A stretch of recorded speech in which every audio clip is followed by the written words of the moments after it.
Top 1. Le réacteur au cœur de la forêt. En octobre 1944, une unité de reconnaissance soviétique fut envoyée dans une région forestière reculée près de la frontière silésienne de la Pologne occupée. La mission fut lancée suite à des rapports concordants de villageois décrivant des vibrations constantes du sol et un faible bourdonnement mécanique débutant après le coucher du soleil et persistant toute la nuit. Ces perturbations n'étaient liées ni à des tirs d'artillerie, ni à des mouvements de troupes.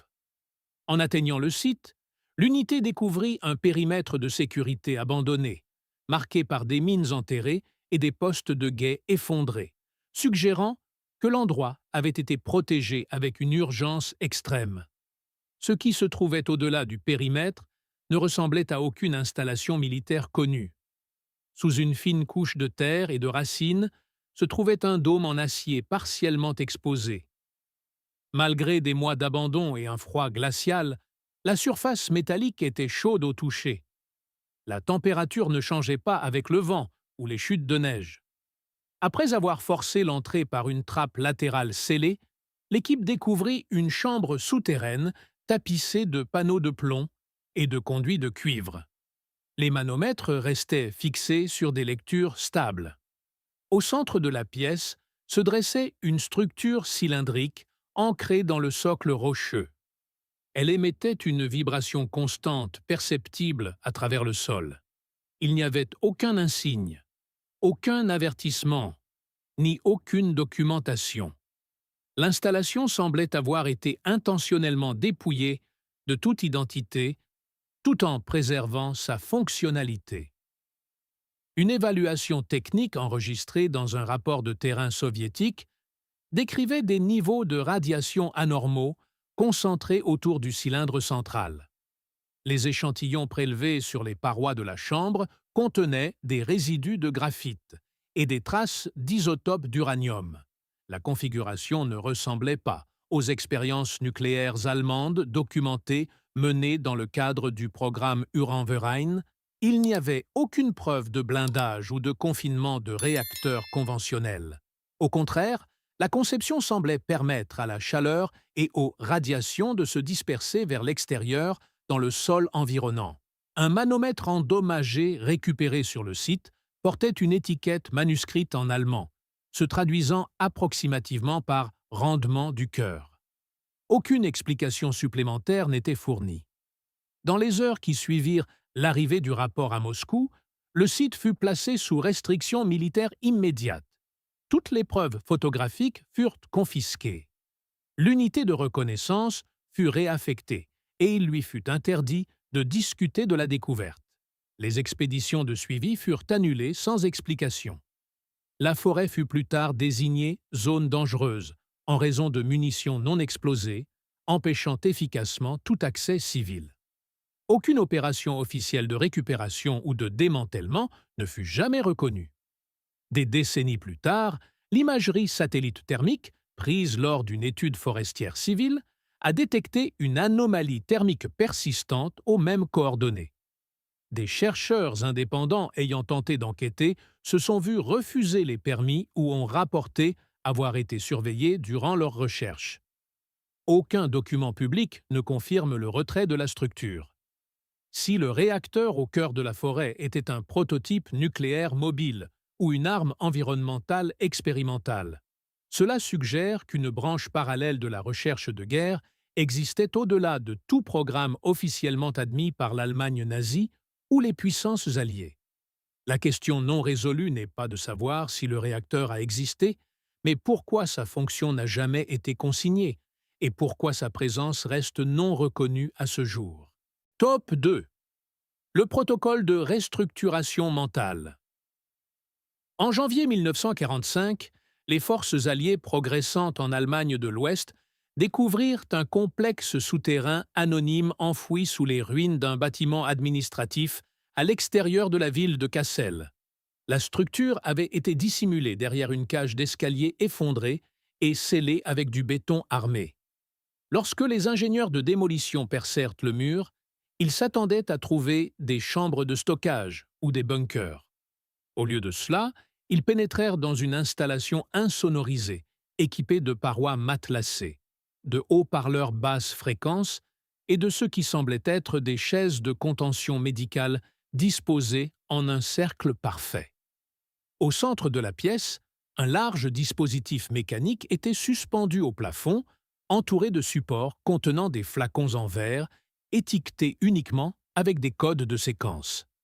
Les premières suppositions suggérèrent un service psychiatrique abandonné, mais une inspection plus poussée révéla des incohérences.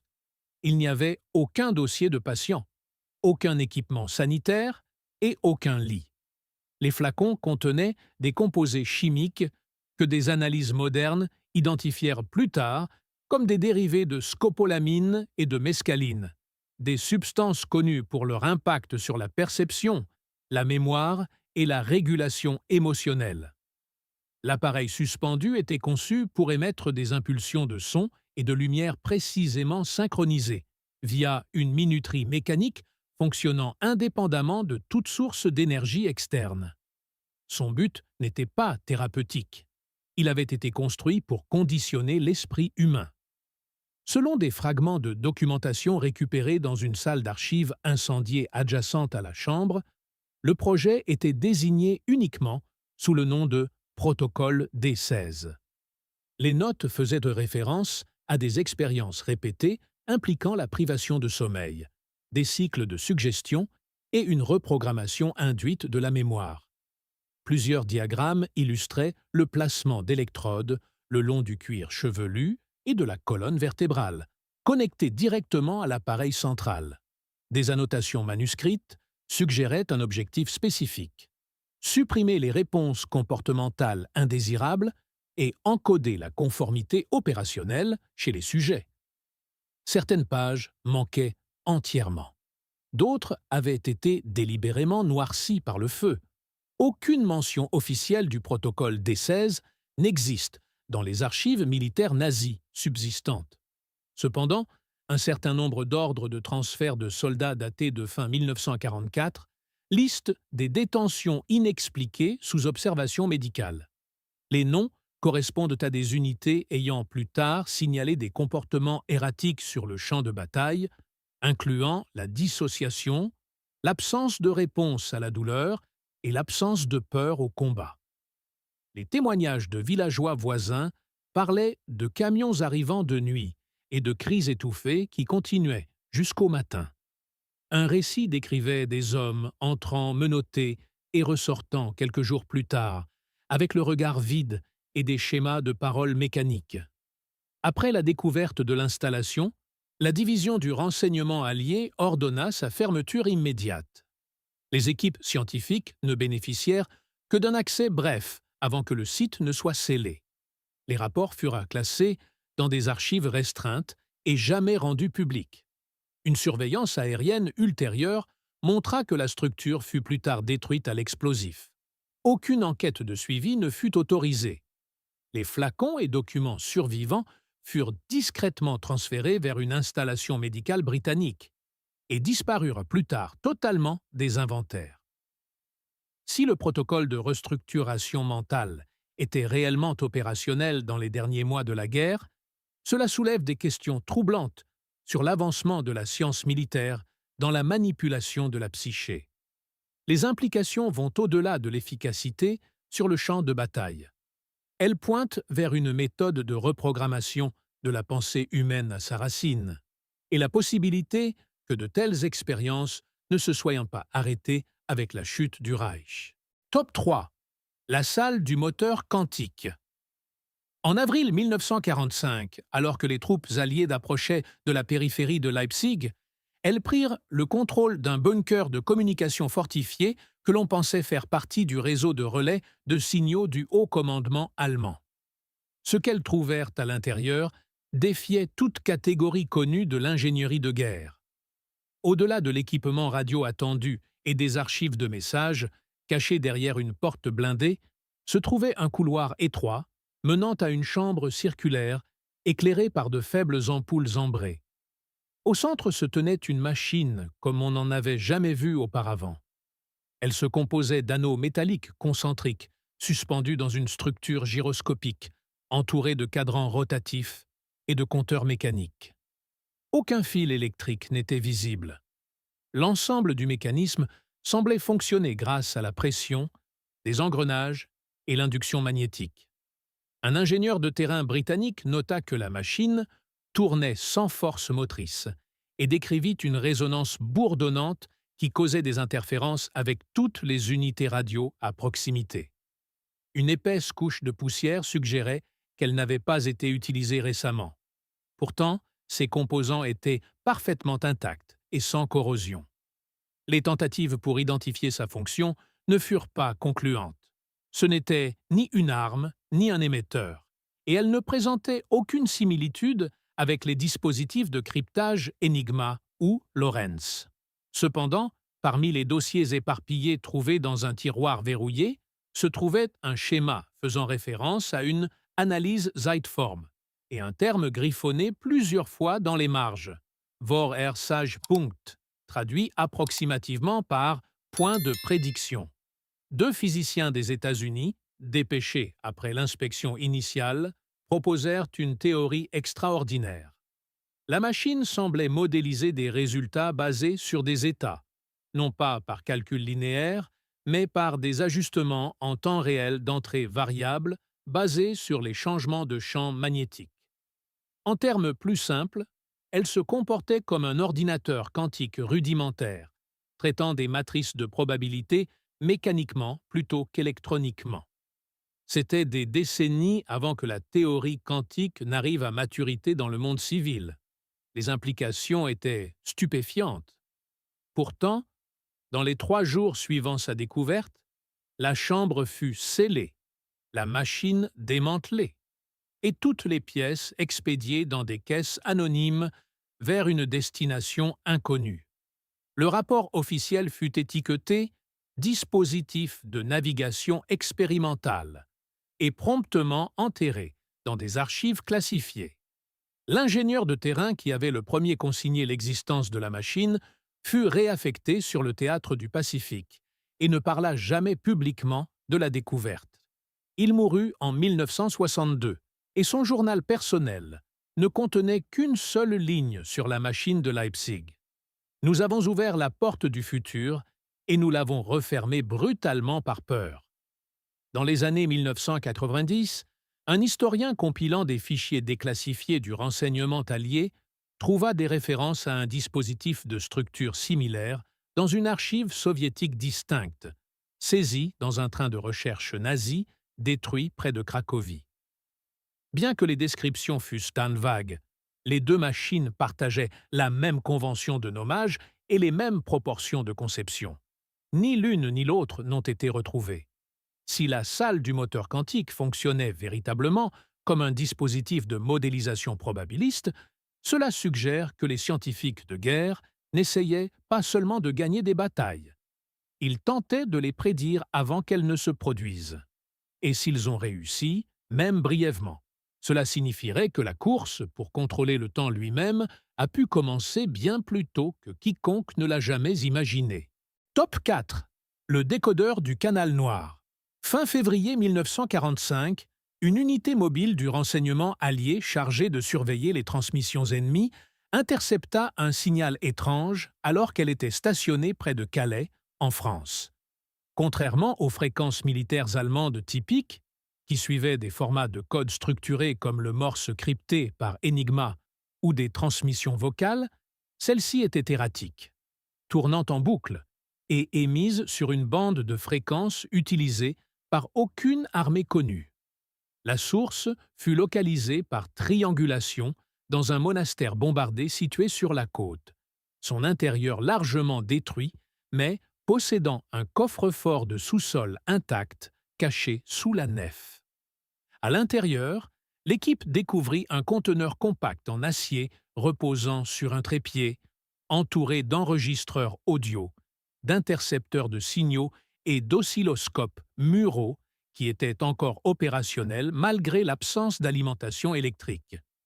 Au centre de la chambre se tenait un appareil ayant la forme d'un récepteur radio, mais sans haut-parleur, bouton ou interface de réglage. Il ne possédait qu'un seul cadran illuminé et une entrée pour bande magnétique de bobine à bobine.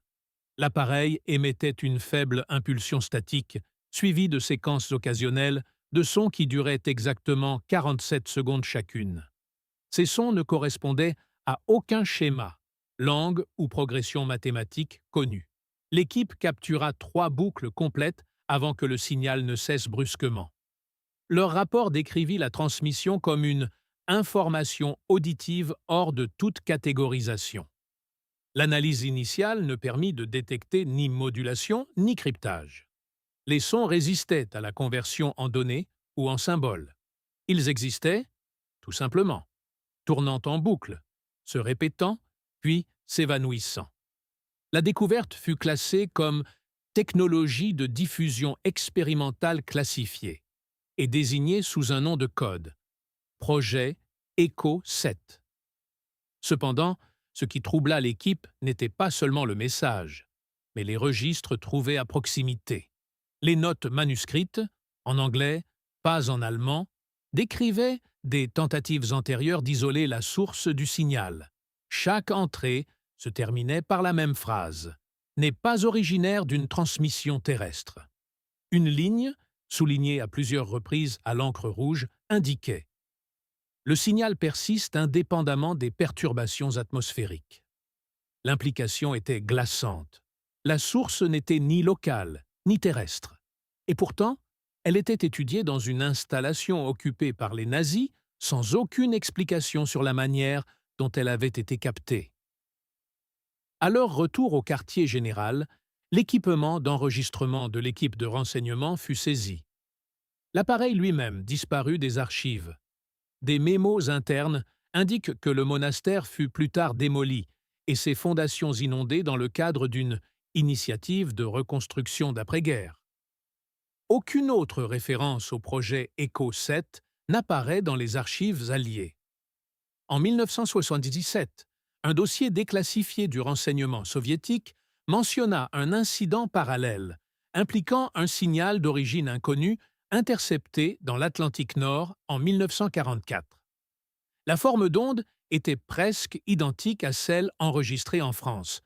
Pourtant, aucune collaboration entre les deux nations ne fut jamais reconnue. Les deux signaux partageaient une signature auditive unique, une impulsion ascendante se terminant par ce qui ne pouvait être décrit que comme une respiration synthétique. À ce jour, aucune explication n'a fait surface. Certains spéculent qu'il s'agissait d'une tentative nazie ratée de fabriquer des transmissions extraterrestres à des fins de guerre psychologiques. D'autres pensent qu'il s'agissait d'une véritable anomalie, un écho provenant d'une source au-delà de la Terre, ou même au-delà du temps lui-même.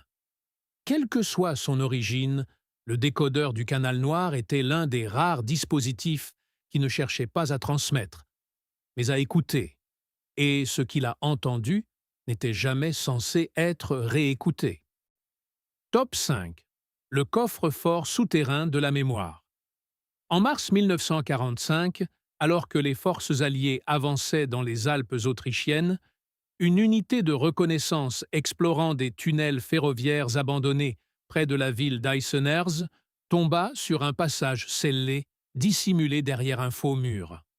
L'entrée menait à un puits profond renforcé par des poutres en acier rivetées et des couches de béton traitées thermiquement. Descendant à plus de 200 mètres sous la montagne, les soldats pénétrèrent dans un complexe de couloirs étroits, creusés avec une précision chirurgicale, menant à une chambre bordée de dizaines de coffres identiques encastrés dans les murs. Chaque coffre était marqué non pas par un chiffre ou un nom, mais par un symbole unique, gravé ressemblant à des spirales entrelacées. Dans le premier coffre ouvert, ils trouvèrent un ensemble de cartouches cylindriques, protégées par des étuis. Chaque cartouche contenait de longues bandes de ce qui semblait être de la bande magnétique, bien que le matériau ne corresponde à aucun support d'enregistrement allié de l'époque. Les tentatives pour lire les bandes sur un équipement standard échouèrent. La signature magnétique était irrégulière et ne se conformait à aucun format d'encodage connu. Plus loin dans le couloir, plusieurs autres coffres avaient été piégés avec des mécanismes de destruction déclenchés par la pression, suggérant que les données qu'ils contenaient n'étaient jamais censées être récupérées par hasard. La conception était méticuleuse. Elle impliquait que la structure entière n'était pas destinée au stockage, mais à une isolation à long terme. Un plan partiel récupéré dans une station de contrôle voisine référençait le projet sous un titre vague. Information Speicher Linie ou ligne de stockage d'informations. Le document décrivait un réseau de tunnels souterrains s'étendant entre le sud de l'Allemagne et le nord de l'Autriche, avec un total de 18 sites de coffres-forts reliés par un transport ferroviaire renforcé. Une section décrivait des caches de mémoire rotatives qui pouvaient être déplacées entre les sites à la demande. Les coffres étaient climatisés et tapissés de matériaux conçus pour résister à la corrosion, au feu et aux impulsions électromagnétiques. Tout ce qui était stocké ici avait été jugé assez critique pour survivre non seulement à la guerre, mais à tout effondrement potentiel des infrastructures. Ce qui rendait la découverte encore plus troublante était l'absence de toute surveillance militaire traditionnelle. Il n'y avait aucun signe d'administration SS, aucune liste de personnel, aucune hiérarchie de commandement. Au lieu de cela, les seuls documents trouvés se référait à une entité non militaire nommée simplement AG Gruppe 5, sans aucune affiliation au gouvernement nazi ou à la Wehrmacht.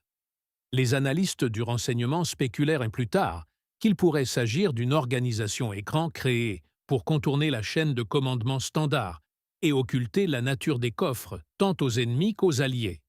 Après la guerre, l'ensemble du complexe de tunnels fut scellé sur directive du Conseil de contrôle allié. L'accès fut officiellement restreint en raison d'une instabilité structurelle, mais des relevés aériens ne montrèrent aucun signe de dégradation. Au début des années 1960, des ingénieurs autrichiens tentant de rouvrir les tunnels ferroviaires, voisins rapportèrent que leur équipement tombait systématiquement en panne à l'approche de l'ancien puits. Les boussoles tournaient de manière erratique. Les systèmes de communication coupaient. Aucune excavation ne fut autorisée.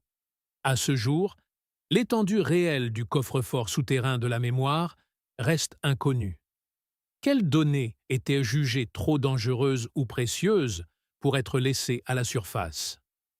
Étaient-elles scientifiques, psychologiques, stratégiques ou toute autre chose? La conception suggère une planification dépassant la portée d'un régime aux abois dans ces derniers jours. Elle implique une intention, une continuité et la possibilité que certaines connaissances n'aient jamais été destinées à l'histoire publique, seulement à ceux prêts à attendre en silence que le moment venu arrive. Top 6. L'opération de contrôle des rêves. En février 1945, la reconnaissance aérienne alliée identifia une installation isolée, nichée dans les crêtes enneigées du nord de la Norvège. Bien qu'elle n'ait aucune valeur stratégique sur les cartes militaires, le site émettait des signatures thermiques et des impulsions électromagnétiques inhabituellement élevées, faisant craindre des opérations radio ou des installations radar cachées. Une équipe conjointe anglo-norvégienne fut dépêchée, s'attendant à trouver un centre de communication. Ce qu'ils rencontrèrent était tout autre chose. Sous un filet de camouflage et des barrières de neige se dressait une structure trapue en béton avec d'étroites fentes en guise de fenêtres, des portes renforcées et des murs internes tapissés de matériaux insonorisants. À l'intérieur, une série de pièces identiques étaient disposées comme des laboratoires, chacune contenant un seul fauteuil inclinable, un harnais crânien et des émetteurs audio montés au-dessus de l'appui-tête. Les pièces étaient impeccables. Aucun signe de violence, mais une atmosphère indéniablement clinique. Sur les murs étaient accrochés des graphiques cartographiant les cycles de sommeil humain, les schémas d'activité neuronale et ce qui semblait être des techniques d'induction forcée. Des journaux trouvés dans la salle de contrôle écrits en allemand mais annotés en français, faisaient référence à un protocole nommé Traumschlöse, littéralement porte des rêves. Chaque sujet subissait un processus rigoureux impliquant une immersion auditive, une sédation chimique et des impulsions lumineuses synchronisées. L'intention n'était pas simplement d'induire le sommeil, mais de le supplanter. Selon les notes récupérées, les expériences cherchaient à insérer des commandes programmables directement dans le subconscient, formant une sorte de logiciel comportemental, écrit dans l'architecture de l'esprit rêvant. Parmi les découvertes les plus troublantes figurait une bobine murale contenant des heures de séquences de rêves préenregistrées. Non pas des histoires, mais des directives. Des enregistrements vocaux en plusieurs langues donnaient des instructions liées au mouvement, à la reconnaissance des cibles et à la suppression des émotions. Une phrase récurrente apparaissait dans les transcriptions. « Vous n'êtes plus qui vous étiez ». L'implication était horrifiante. Il ne s'agissait pas de rêves, mais de sessions de reprogrammation mentale dispensées sous le couvert du sommeil.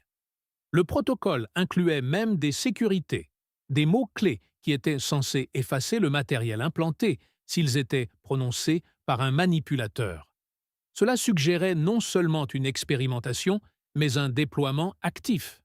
Le témoignage d'un témoin oculaire vint plus tard d'une infirmière norvégienne, forcée de travailler sur le site pendant l'occupation. Elle rapporta qu'une douzaine de soldats furent amenés sur une période de 3 semaines. Tous jeunes, tous insensibles aux stimuli externes une fois le traitement commencé. À leur libération, ils manifestaient des comportements étranges, silence prolongé, difficulté à reconnaître leurs anciens camarades et, dans certains cas, des accès d'émotions totalement déconnectés du contexte. Plusieurs disparurent peu après. L'un d'eux aurait marché dans la mer Arctique pour ne jamais revenir. Après la libération de la Norvège, l'installation fut discrètement démolie par les forces britanniques. Tout l'équipement restant fut évacué sous scellé diplomatique. Rien n'apparut dans les inventaires de récupération d'après-guerre.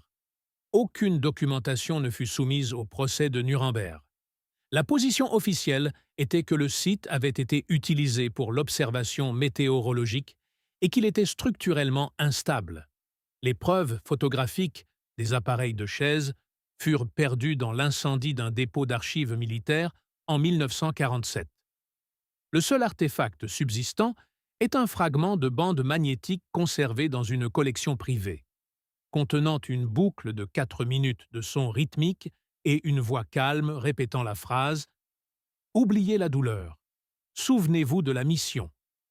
Si l'opération de contrôle des rêves à atteindre ne serait-ce qu'un succès partiel, cela signifierait que les puissances belligérantes ont pu franchir une limite que peu osaient admettre, la ligne entre influencer les pensées d'un homme et les réécrire entièrement à partir de zéro. Dans le silence du sommeil, une nouvelle forme de guerre avait peut-être déjà commencé. Top 7. La base de code arctique. En mai 1945, une équipe d'expédition britannique explorant des zones d'effondrement glaciaire dans l'est du Groenland tomba sur une structure métallique partiellement exposée dépassant de la glace près du Scoresby Sound. L'objet était rectangulaire, encastré selon un angle et entouré de caisses fragmentées marquées d'insignes militaires allemands délavés. L'évaluation initiale suggéra un conteneur de transport tombé d'un avion, mais à mesure qu'ils dégagèrent la glace, il devint clair que le site n'était pas un crash. C'était une fondation, le coin supérieur d'une installation souterraine délibérément construite sous la calotte glaciaire.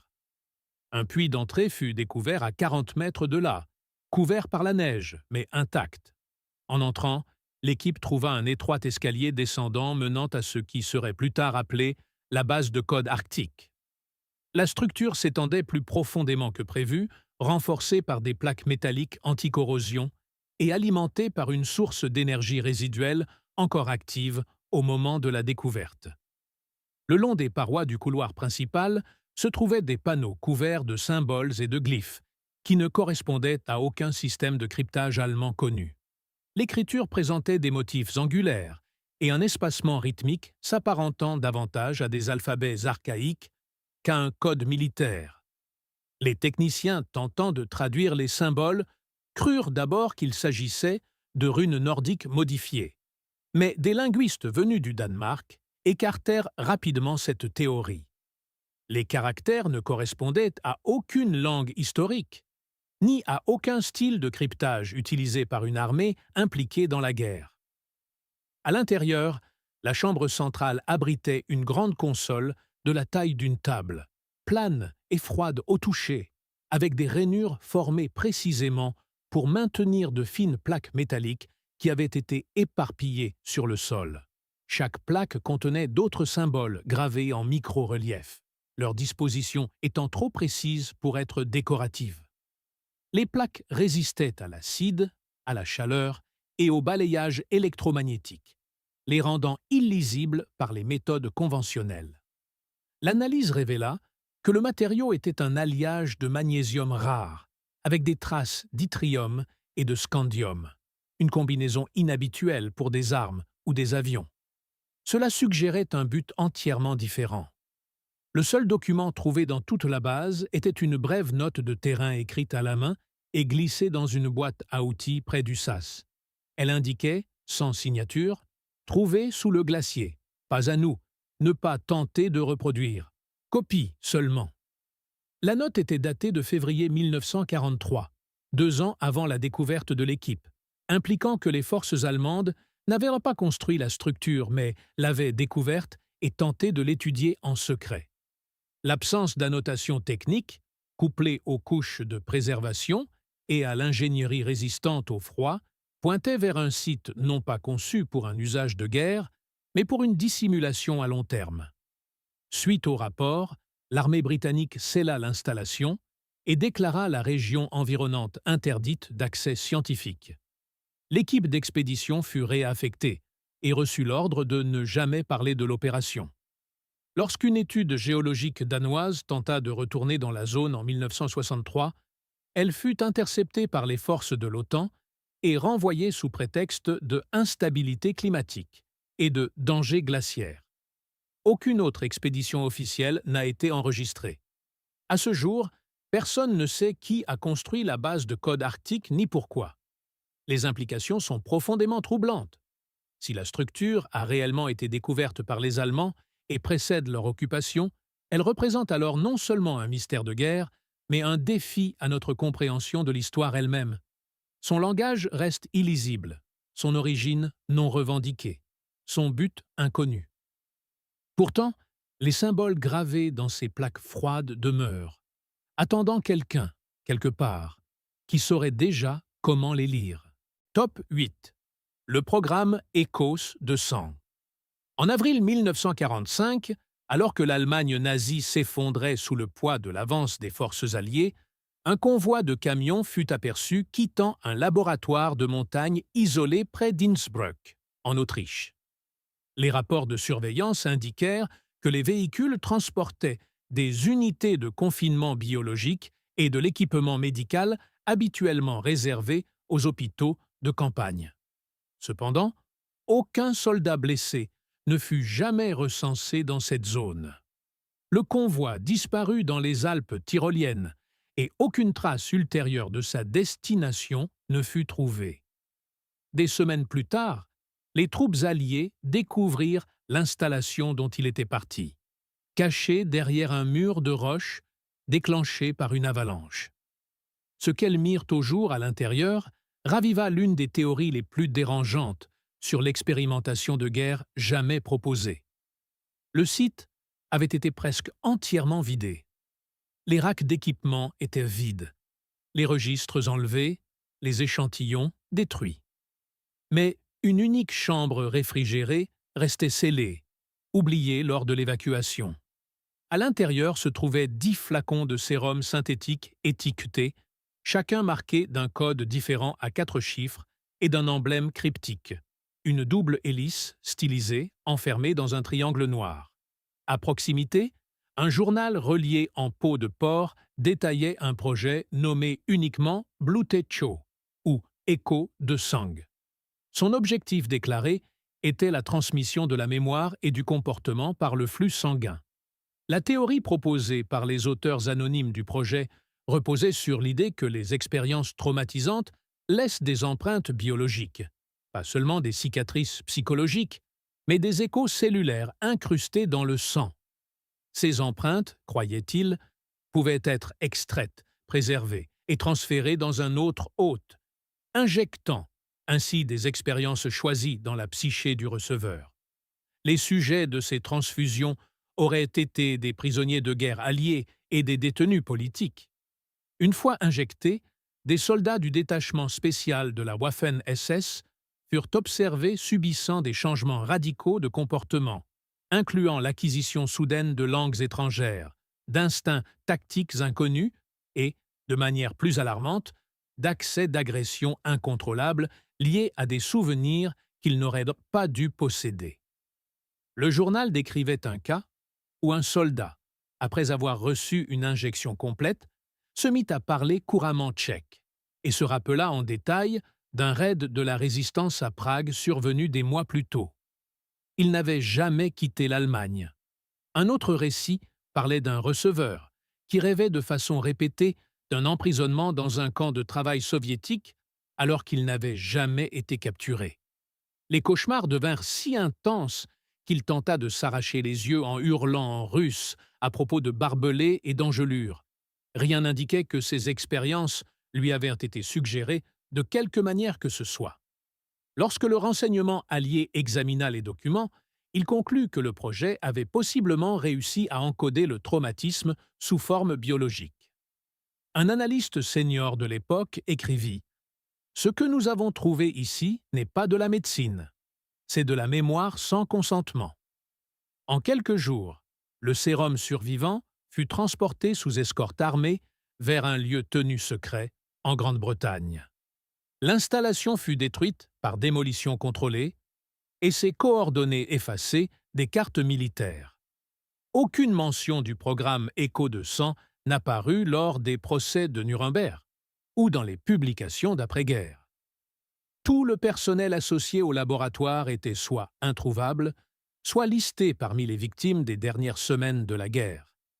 Des décennies plus tard, un journaliste enquêtant sur les expériences psychologiques de guerre découvrit un brevet déposé en 1953 par une firme privée en Allemagne de l'Ouest, décrivant un transfert comportemental via support sanguin. Le demandeur était un ancien biochimiste de la SS sous un nom d'emprunt. Si le programme Écho de sang était réel, cela suggère que la mémoire, l'élément le plus intime et sacré de l'identité humaine, ne serait pas confinée au seul cerveau. La possibilité que la souffrance de toute une vie puisse être mise en bouteille, stockée et injectée de force dans une autre personne n'est pas seulement une violation de l'éthique. C'est une forme de possession psychologique qui contourne l'esprit et parle directement au sang. Top 9. La cathédrale silencieuse. En mars 1945, des résistants français opérant dans la campagne près du Mans signalèrent une étrange série d'incidents autour d'une cathédrale du XIIe siècle qui avait été réquisitionnée par les forces allemandes durant leur retraite. Le bâtiment était fermé au public depuis près d'un an, gardé en permanence malgré son absence de valeur stratégique. Les habitants affirmaient n'entendre aucun son provenant de l'intérieur, ni bruit de pas, ni voix, pas même d'écho. Les oiseaux refusaient de nicher dans les arbres voisins. Un membre de la résistance qui s'était approché de la cathédrale rapporta une sensation de pression écrasante dans ses oreilles, comme s'il était descendu profondément sous l'eau. En quelques jours, les unités alliées intervinrent pour reprendre la zone, et ce qu'elles découvrirent à l'intérieur de l'église ne figurerait jamais dans aucun rapport officiel. La nef avait été complètement vidée. À sa place se trouvait une disposition symétrique de tiges métalliques, suspendues au plafond comme des diapasons inversés. Chacune était reliée à une série d'émetteurs bordant la base des colonnes, et au centre de l'autel, un dôme hémisphérique avait été installé, enveloppé de mousse insonorisante et recouvert d'un drap noir. À l'intérieur de ce dôme se trouvait une chaise unique, boulonnée au sol, et un ensemble de dispositifs conçus pour délivrer des fréquences ciblées à des niveaux de décibels extrêmement élevés ou bas. Aucune documentation n'expliquait sa construction. Aucun ingénieur ne fut trouvé. Pourtant, l'équipement était actif, bourdonnant à des niveaux à peine audibles, et chaque appareil d'enregistrement apporté par les troupes tombait en panne en quelques minutes. Ce qui troubla le plus les enquêteurs fut le silence artificiel. Les microphones ne captaient aucun bruit environnemental. Les enregistrements vocaux ne saisissaient que de la statique. Des tests effectués plus tard montrèrent que l'ensemble de la cathédrale avait été accordé, non pas acoustiquement, mais psychologiquement. Les scientifiques alliés firent l'hypothèse que le dispositif avait été conçu pour émettre des infrasons et des fréquences ultrasoniques capables de perturber les fonctions émotionnelles et cognitives. À la fréquence de résonance exacte de la peur humaine, même sans que le son soit consciemment entendu, le cerveau réagit. Les victimes rapportent des hallucinations, des nausées et un désespoir écrasant. Un journal laissé dans la mallette d'un officier allemand décrivait le bâtiment comme « une chambre d'écho pour l'âme », affirmant qu'après 5 minutes à l'intérieur de la chambre, les soldats étaient incapables de se souvenir de leur propre nom. Il mentionnait une phrase qui apparaissait plus d'une fois. « Nettoyer l'esprit.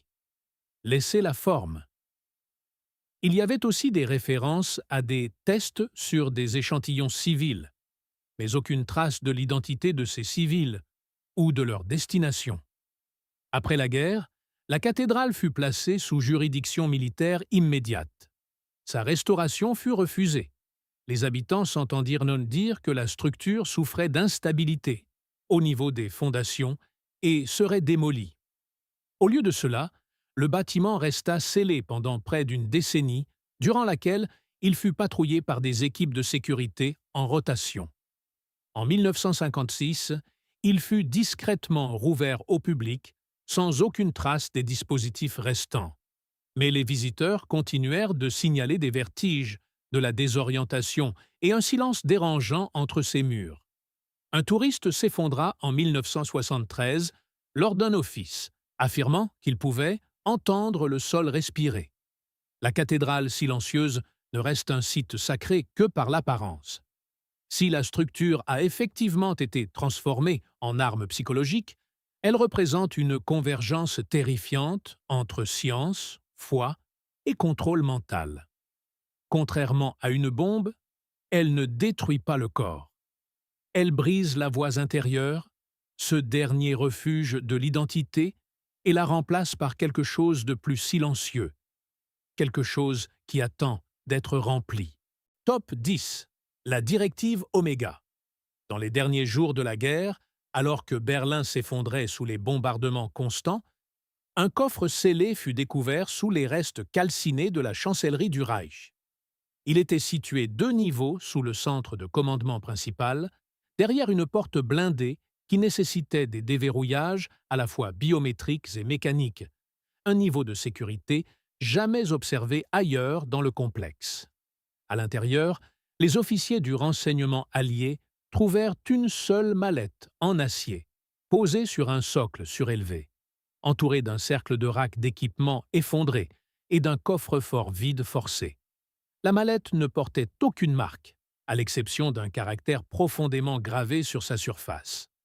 La lettre grecque Oméga. Une fois ouverte, elle contenait un document unique, une longue feuille de texte crypté imprimée sur une feuille métallique, totalement résistante au feu et à l'humidité. Il n'y avait ni signature, ni en-tête, ni clé de déchiffrement jointe. En haut de la page, en gras à l'encre noire, figurait la phrase « Zur letzten Ordnung », traduite par « pour la directive finale ». La seule partie du texte écrite en langage clair apparaissait au bas de la page, indiquant simplement « à n'exécuter que si le confinement échoue ». Aucun enregistrement n'indiquait qui était autorisé à l'exécuter, ni ce qui devait être précisément confiné. Le document fut immédiatement envoyé dans un centre de décryptage britannique sécurisé, où les experts de l'ancienne équipe de Bletchley Park tentèrent de l'analyser. La structure du texte défiait tous les codes militaires allemands connus. Il ne correspondait pas à Enigma, à Lorenz ou à tout autre schéma cryptographique allié. L'analyse mathématique révéla que la fréquence des caractères ne suivait pas les modèles linguistiques attendus. Un analyste fit remarquer que la structure ressemblait moins à un message qu'à un ensemble d'instructions, peut-être pour une machine qui n'avait pas encore été construite. Le mystère s'épaissit avec une note récupérée dans une goulotte d'incinérateur à proximité, partiellement brûlée mais lisible. Elle faisait référence à une initiative au nom de code Eclipse, détaillant un calendrier de déploiement d'urgence pour un dispositif connu seulement sous le nom de réseau de confinement temporel. Aucune spécification technique n'était jointe. La note mettait en garde contre des champs de déstabilisation irréversibles et incluait cette ligne glaçante: une fois initié, le protocole d'inversion n'est plus valide. Le périmètre chrono doit rester scellé. Ces mots alarmèrent les analystes. L'idée que les nazis aient mené des recherches sur le confinement temporel, l'isolation ou la manipulation basée sur le temps avait toujours été reléguée aux spéculations marginales. Pourtant, voici un document qui, s'il est authentique, suggère des technologies si avancées et dangereuses que même face à une défaite totale, il a été jugé nécessaire d'en détruire toute trace. Et pourtant, la directive Oméga a survécu. À ce jour, le document métallique reste indéchiffré. Il repose dans un coffre scellé au sein d'archives de défense privées au Royaume-Uni. L'accès en a été refusé à tous les chercheurs civils. Le ministère de la Défense britannique classifie officiellement le document comme débris de renseignements non opérationnels. Cependant, un dossier interne divulgué par un lanceur d'alerte en 1988 décrivait la directive Oméga comme une éventualité existentielle non résolue aux conséquences inconnues si elle était activée. Si cette directive contient véritablement l'ultime sécurité d'un régime agonisant, elle soulève une possibilité terrifiante: que, quelque part dans le chaos de l'effondrement, le Troisième Reich n'ait pas laissé derrière lui une arme, mais un mécanisme. Pas un message pour l'avenir, mais un déclencheur enfoui dans le temps, attendant le moment précis où quelqu'un tenterait follement de le lire. Ces 10 opérations dispersées parmi les ruines, gelées sous les glaciers, enterrées dans des bunkers et des cathédrales, ne représentent pas des moments isolés de folie guerrière. Elles forment une mosaïque glaçante, une structure de l'ombre faite d'expérimentation et de contrôle qui traverse les frontières, les idéologies et même les disciplines. Ce n'est pas l'histoire de la folie de la guerre, c'est le compte rendu d'une ambition qui a osé toucher à la structure même de la réalité, avant d'être réduite au silence. Encore et encore, le même schéma émerge: découverte, expérimentation, silence soudain. Qu'il s'agisse d'un réacteur irradiant de chaleur longtemps après la disparition de ses créateurs, d'une machine qui aurait pu murmurer l'avenir, ou de fréquences effaçant l'identité par une terreur inaudible, chaque projet a atteint un seuil, puis a disparu. Sous des ordres marqués, secret défense, perdu dans des rapports de démolition ou relégué au rang de mythe. C'est trop cohérent pour être une coïncidence. Il y avait une méthode derrière cette disparition, un mécanisme d'effacement travaillant de concert avec le pouvoir. La suppression n'était pas aléatoire, elle était organisée. Chaque installation a été scellée, chaque dossier a été caviardé, chaque témoin survivant a été soit déplacé, soit réaffecté, soit effacé de la mémoire publique. Les forces alliées, les chercheurs de l'Axe et les agences de renseignement d'après-guerre ont tous joué leur rôle. Les institutions scientifiques qui auraient dû enquêter sur ces anomalies les ont au contraire enterrées plus profondément. Certaines de ces technologies auraient pu redéfinir l'énergie, la cognition humaine ou le temps lui-même. Pourtant, aucune n'a jamais été poursuivie ouvertement. Le coût de leur révélation ne se mesurait pas en argent ou en éthique. Il se mesurait en contrôle. Et avec ce contrôle est venu le silence. Pas seulement le silence des cathédrales scellées ou des transmissions brouillées, mais celui qui s'étend sur des décennies. Le genre de silence qui garantit que ce qui a été découvert une fois ne puisse pas être redécouvert. Un coffre sans clé, un signal sans source, une blessure dans l'histoire qui a été recousue avant de pouvoir être comprise. Ce que nous avons perdu ne sera peut-être jamais retrouvé. Des machines qui courbaient les probabilités, un sérum qui transférait la mémoire, des fréquences qui pouvaient programmer l'identité. Ce n'étaient pas de simples fantasmes de temps de guerre, ils étaient tangibles, conçus techniquement et terrifiants de réalité. Et ils ont été détruits non pas parce qu'ils avaient échoué, mais peut-être parce qu'ils fonctionnaient. Peut-être parce qu'ils ont osé franchir une ligne que la civilisation n'était pas prête à voir. Mais la menace demeure, car le silence ne signifie pas la sécurité. Quelque part, ces idées existent toujours, dans des coffres pas encore ouverts, dans des laboratoires réutilisés sous de nouveaux noms, dans des théories écartées trop rapidement. Les expériences ont peut-être pris fin, mais la connaissance ne meurt jamais vraiment. Si ces récits de secrets de guerre oubliés ont changé votre regard sur les ombres de l'histoire, n'hésitez pas à vous abonner à notre chaîne et à aimer cette vidéo. Nous déterrons l'histoire qu'ils ont essayé d'enfouir. Aidez-nous à semer les graines de l'avenir. Le prochain coffre de secrets sera bientôt ouvert.